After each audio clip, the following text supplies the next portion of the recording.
కాబట్టి మనం ఆయన మేపే గొర్రెలము. మనం దేవుని స్వరం ఖచ్చితంగా వింటాం. ప్రతి గొర్రెలు కాపురి యొక్క స్వరం ఖచ్చితంగా వింటాయి. మనం కూడా వింటాం. దేవుడు అట్టి కృప మీకు ఇచ్చిన గాక. పరిశుద్ధాత్మ దేవుడు మీకు దేవుని స్వరాన్ని వినిపించే విషయంలో సహాయం చేయను గాక అని నేను ప్రార్థిస్తున్నాను. యేసుక్రీస్తు నామములో మీ అందరికీ శుభములు తెలియపరుస్తున్నాను. దేవుని యొక్క మహా గొప్ప కృపను బట్టి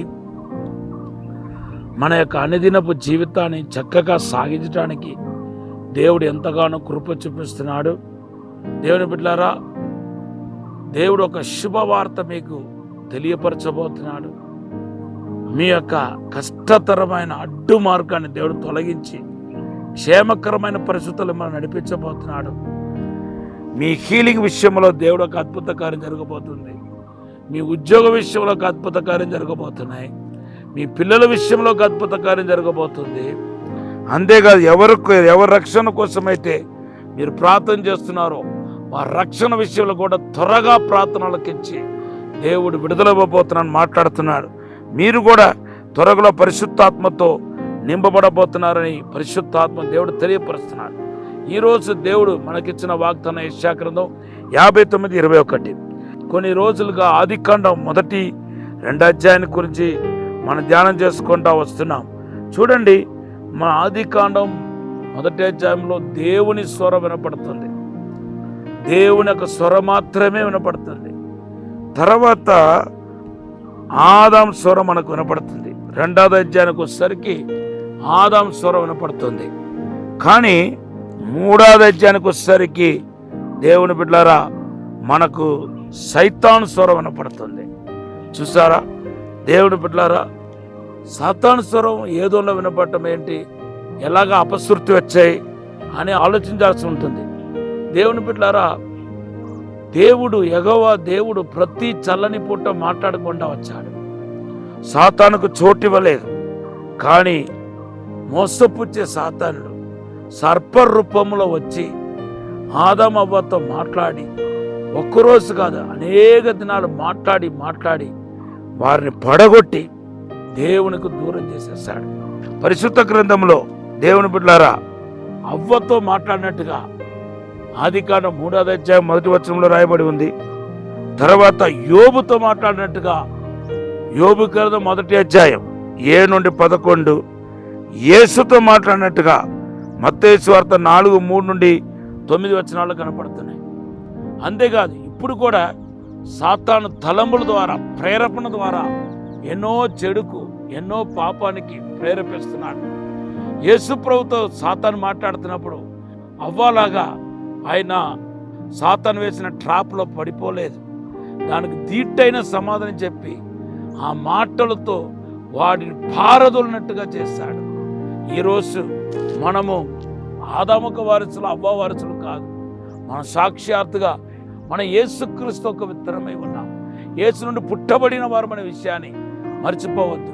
క్షయబీజి నుండి కాక అక్షయ బీజి నుండి మనల్ని దేవుడు తయారు చేశాడు. మనకు ప్రత్యేకత ఉంది, దేవుని యొక్క పోలిక ఉంది. మనం కూడా సాతాను ఏ రూపంలో మాట్లాడినా వాడిని తిప్పికొట్టే విశేషమైన అభిషేకం ఉండాలి. కొన్నిసార్లు జస్ట్ కలలు పుట్టించి మనల్ని బెదిరిస్తాడు, మనల్ని ఏదో ఆందోళనకి గురి చేస్తాడు. తర్వాత కొన్ని చెడు తలములు తీసుకొస్తాడు.